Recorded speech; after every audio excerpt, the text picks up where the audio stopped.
Welcome back to the Privacy Report. We're here to give you the insights you need on, well, some really critical parts of digital security. And today we're tackling something often pushed to the very end, sometimes forgotten entirely: physically destroying data. That's exactly right. We're going way past just clicking delete or, formatting a drive. We're getting into the real methods, the standards you need to know about for making data truly irreversibly gone, sanitized. It's the only way to be absolutely sure that sensitive info, whether it's yours or your company's, is gone for good. And just quickly before we jump in, if you want more detail on this, like checklists for the standards, links to the official documents we might mention, you can always subscribe to our email newsletter. Yep, find that at theprivacyreport.net. Okay, so our goal today, basically cut through the noise, give you a clear path to understanding these physical methods, why standards matter, and honestly, what happens if you get this wrong. Because it's not just about protecting data while you use it, it's also about making sure no one can ever get it back later. Right, so let's start with that fundamental point that still trips people up. Hitting delete doesn't destroy anything, does it? Why isn't formatting your old hard drive enough? Okay, think of your drive, hard drive, SSD, whatever, like a library. It has an index, right? A table of contents telling the system where each file is, your file allocation table. When you delete something, all the operating system really does is it just crosses that entry out of the index. It doesn't actually go to the shelf and shred the book pages. Ah, okay. So the data itself, the actual ones and zeros on the disk or the chip, they're still sitting there. Pretty much untouched. The space is just marked as available, ready for something new. But until something new is written over that exact spot. Exactly. Until that happens, those original files are often completely recoverable. There are forensic tools, some quite easy to get, that can pull that data right back. And that's not just like a neat technical trick. For businesses, that's a huge potential problem, isn't it? A compliance nightmare waiting to happen. A massive risk. And it's a bigger deal now than, say, 10 or 15 years ago. Why the change? What's different now? Well, the regulatory landscape has really tightened up. You've got rules like GDPR in Europe, HIPOO for health information in the US, loads of others too. These aren't just suggestions, they mandate strict control over the entire data lifecycle. And crucially, they require that when data's time is up, its destruction must be, and this is the key word, irreversible. And physical destruction, that's the ultimate guarantee of irreversible. It's the most definitive way. It provides that physical proof that the data simply cannot be recovered, no matter the technology someone throws at it later. It's the final backstop. Okay, let's get practical then. If digital methods aren't enough for that final step, what are the actual physical tools? What do the pros use? Let's maybe start with shredding. That sounds straightforward. Mechanical shredding is definitely a common one, especially for large volumes. We're talking industrial-grade machines here.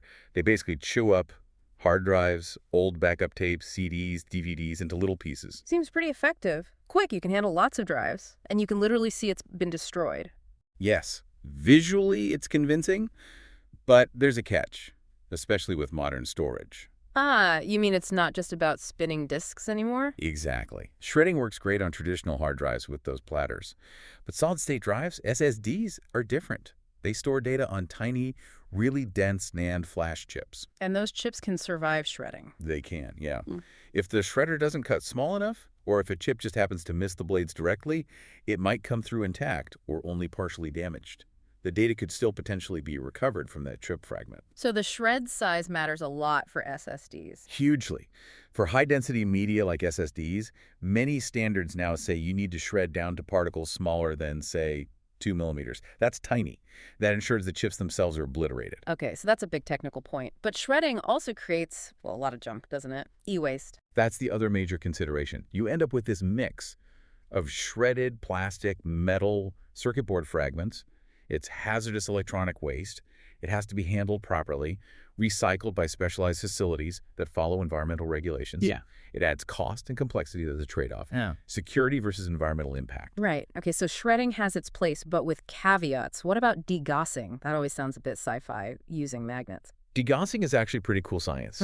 It uses a really, really powerful magnetic field. We measure it in Gauss. The idea is to completely scramble the magnetic alignment, the domains, on magnetic storage media.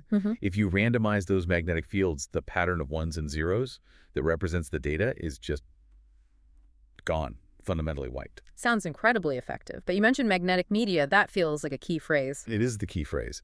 Degaussing works brilliantly for traditional hard disk drives, the spinning platter kind, and for magnetic tapes. Yeah. But it is completely, utterly useless on anything that isn't magnetic storage.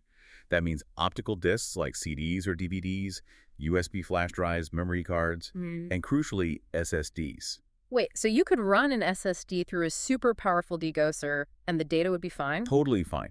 SSDs store data using electrical charges trapped in silicon chips, not magnetic fields.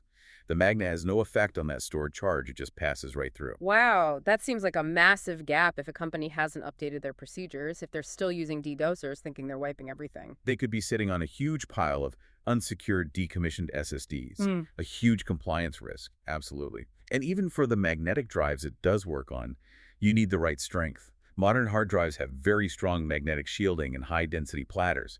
You need a really powerful degausser, often rated way above, say, 15,000 or 20,000 Gauss to be sure it penetrates properly. Okay, this really highlights the shift to SSDs. So if degaussing is out and shredding needs to be super fine, why are these SSDs so tough to kill securely? It's down to the physics again. Those NAND flash chips store data by trapping electrons in tiny cells. They're physically quite robust little things. They don't care about magnets, and they can sometimes survive even physical damage, like cracking, if the core part holding the charge isn't destroyed. So you need something more definitive. And that's where this term disintegration comes in. Exactly. Disintegration is the next step up from shredding. It means grinding the entire drive, or at least the chips, into a very fine powder or particles. Remember that 2 millimeter threshold we mentioned? That's what disintegration aims for, or even smaller. So you're literally pulverizing the memory chips. You are, ensuring that every single chip is turned into dust, or tiny granules. This physically destroys the structure where the data is stored. And this is really the only method that standards like the NIST SP 888 Revision 1 guidance really endorse for the secure destruction of SSDs. It sounds like we've got a kind of hierarchy then. Degaussing for tapes maybe, shredding for HDDs if done right, but for SSDs you absolutely have to disintegrate.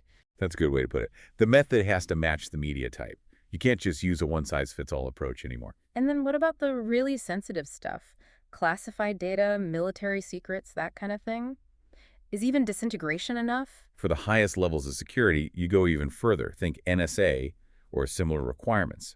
Then you're looking at methods like pulverizing, basically hammering it into unrecognizable bits or even melting the drives down completely in a furnace or incineration. So reducing it to literal slag or ash. Precisely.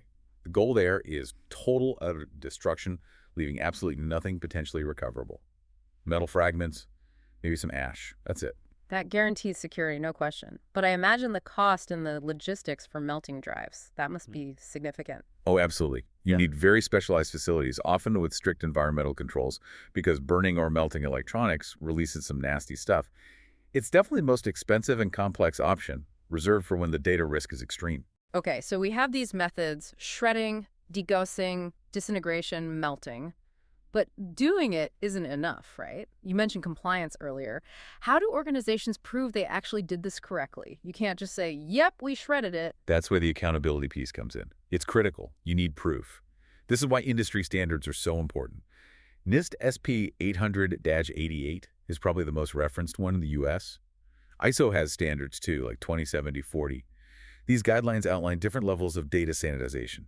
NIST calls them clear, purge, and destroy. Clear being like a standard format, purge maybe a more secure software wipe or cryptographic erasure. Right, and destroy is the physical obliteration we've been talking about. But the standards don't just say what to do, they often imply how you need to verify it. Like needing witnesses or photos or something? Yes, things like that. Chain of custody logs showing the drives were tracked securely to the destruction point, maybe video evidence. And crucially, it culminates in a specific document. The certificate of destruction. The CUD. Why is that piece of paper so important? Because it's your legal and audit proof. It's a formal document from a certified destruction vendor stating what was destroyed, when, how, according to which standard, and by whom. If there's ever a data breach investigation down the line and questions arise about old equipment, that code is your evidence that you handled the disposal correctly and securely. It effectively transfers some of that liability to the vendor who certified the destruction. Without it, you're potentially exposed. Okay, that makes sense for businesses. But what about for listeners at home? You've got an old laptop, maybe a few old USB sticks, an old phone. We don't have industrial shredders or furnaces in the garage. What can people realistically do? That's a great question. You still have good options, but yeah, you need to get a little hands-on. For old traditional spinning hard drives, like from a desktop PC, the most practical thing is usually to take the drive out. Then, honestly, drill several holes right through it. Aim for the platters, the shiny disks inside. You want to physically damage those surfaces where the data lives. Exactly. Make them unreadable, unspinnable. Multiple holes are good, don't just scratch it. Okay. What about SSDs or USB sticks? Drilling might not hit all the small chips. Right. For flash media SSDs, USB drives, SD cards from cameras, the goal is to destroy the actual memory chips. Since they're small and tough, crushing them is often the best DIY approach. If you can take the SSD out of an old laptop, put it on a sturdy surface, maybe wrap it in a cloth to contain fragments, and use a hammer, carefully but firmly, to break and pulverize those chips. Same idea for a USB stick. Break open the plastic casing and destroy the chip inside. A word of caution, though, probably best not to smash devices with batteries still inside them, right? Safety first. Absolutely critical point. Always make sure the device is completely powered off. If possible, remove the battery before you start hitting it with a hammer or drilling it. Lithium-ion batteries can be dangerous if punctured. Good advice. So DIY destruction is an option. What if people aren't comfortable doing that or want more assurance? Then the next best step is looking for local e-waste recycling programs or IT disposal services. But, and this is important, you need to ask questions. Don't just drop it in a bin and hope for the best. No. Ask them specifically about their data destruction process. Do they partner with a vendor who provides certified destruction? Do they follow standards like NIST? A consumer probably won't get a formal COD for one old laptop, but you want to know that the recycler takes data security seriously and uses a process designed to actually destroy the data, not just resell the drive. If they're vague or can't tell you, maybe find another recycler. And I guess layering methods is always a good idea in security. Always. Best practice, really. If your old computer supports it, use strong full-disk encryption on the drive before you retire it. Encrypt everything first. Then, even if your physical destruction attempt isn't perfect, maybe you miss a chip or a fragment survives. The data on it is still scrambled by encryption. It adds a really strong extra layer of protection. Breaking strong encryption is incredibly difficult. So physical destruction really is that final essential step in locking down data for good. It absolutely is. Think of it as the final piece of the puzzle. Encryption protects data when it's active or stored. Access controls limit who can see it.